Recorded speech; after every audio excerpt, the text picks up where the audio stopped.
When I was 12 years old, my face was seen by over 1 million people.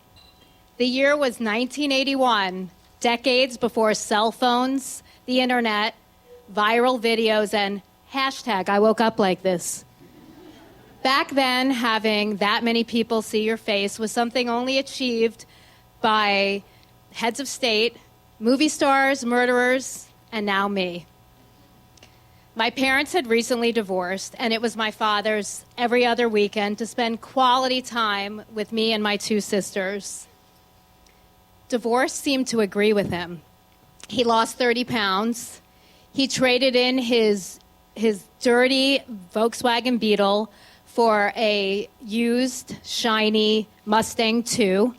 And now he opened his shirts low enough to expose the tuft of chest hair and a new gold rope chain. Since moving out, he seemed happier, more relaxed, and this angered me. How could he be so full of joy when we were all so miserable? My mother, in comparison, was an anxiety-ridden, strung-out mess. She yelled at us first thing in the morning, and it didn't stop till we went to bed. She was raising us on her own. And even though the divorce was her idea, I knew, even at 12, that she got the raw end of the deal. It's not that my dad was a bad guy. Quite the opposite. He was the first one you invited to your party. He was the eternal class clown in search of an audience. You know, he was strong in the friend department, but lacking in the father department. That winter weekend, he pulled up looking tan and fit, just back from a location shoot in Miami. A hot flash of anger rose to my face as I saw his relaxed smile. We got into his tiny Mustang, the 4 of us crammed in there, and he told us stories from his job filming a Oscar Mayer commercial. Did you know that those adorable kids don't actually eat the hot dog?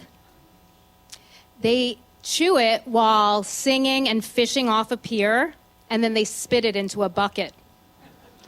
And the dog in the commercial only licks the kid's face because there's peanut butter smeared on it.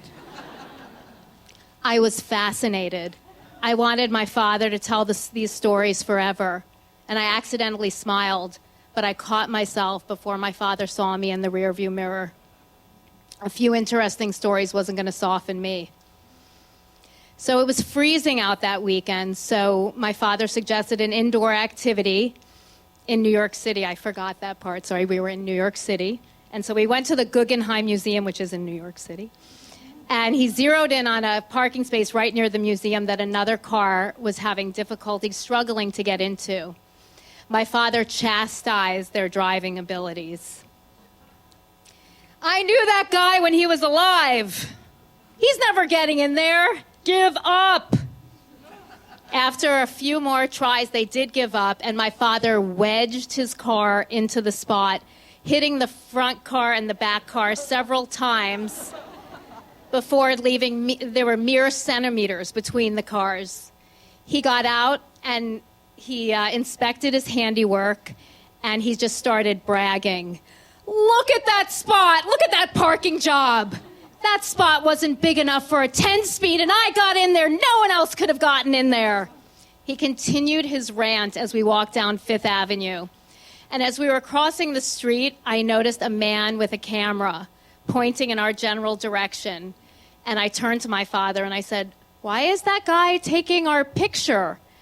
He didn't hear me, but continued his fixation and said, "You didn't think I was getting into that spot, did you?" So the next morning, I was awoken to my father waving newspapers in front of my face and screaming.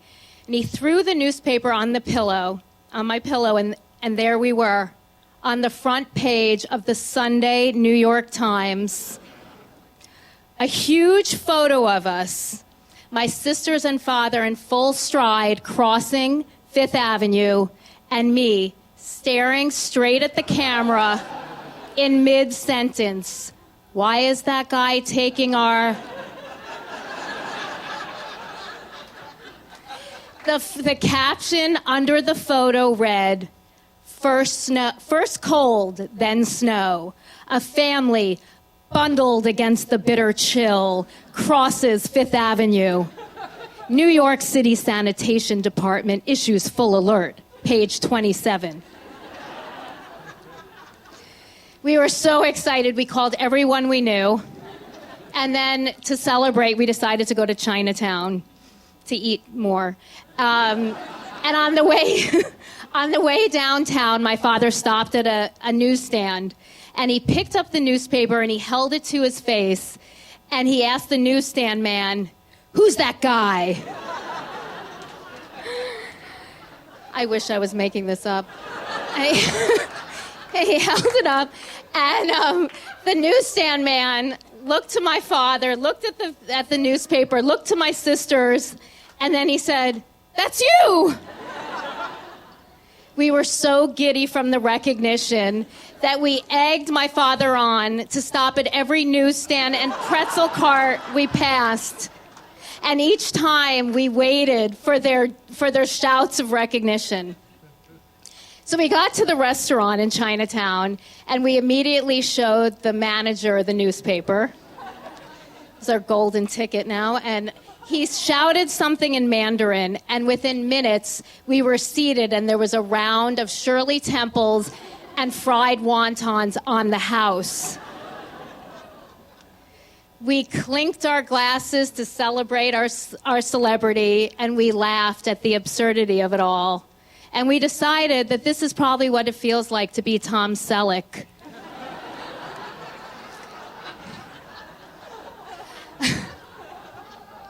For the younger crowd, that's the George Clooney of the 80s. So when my father dropped us at home that evening, my mother was waiting for us at the door, and she was mad. She was screaming, "Steve! Why weren't they wearing their hats?" And then after a quick scan of us, "What the hell did you feed them? They look like they gained 10 pounds. Sensing the impending onslaught, my father quickly retreated to his car. I felt my throat close up as he said, "Okay, see you in 2 weeks." And he drove off. My father died 10 years later at the age of 48. And I wish I could say that in that time I came to accept him for the funny, smart, creative guy that he was. But unfortunately, I never got over all that he wasn't. But on that Sunday, the day we were famous, all the hurt fell away as we shared the spotlight together.